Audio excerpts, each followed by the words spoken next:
اس رمضان کا مہینہ لانے کا مقصد یہ ہے کہ میرے بندو، تمہیں میں نے کھانے پینے کی اجازت دی تھی، تمہیں میں نے روزی کمانے کی اجازت دی تھی، تمہیں جائز حدود میں تفریحات کی بھی اجازت دی تھی، لیکن تم اس میں اتنے منہمک ہو گئے ہو کہ تمہاری روح کمزور پڑ رہی ہے۔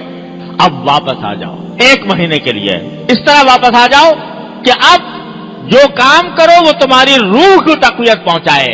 تھوڑا سا مادی لذتوں سے تھوڑی دیر کے لیے اپنے آپ کو فارغ کرو، اور اللہ تبارک و تعالیٰ کی عبادت میں یہ مہینہ اس طرح گزارو کہ تمہاری روح تقویت پائے، تمہاری روح کے اندر بالیدگی ہو، وہ تمہیں روحانی ترقی حاصل ہو۔ یہ ہے در حقیقت اس رمضان المبارک کا فلسفہ اور اس کی حکمت۔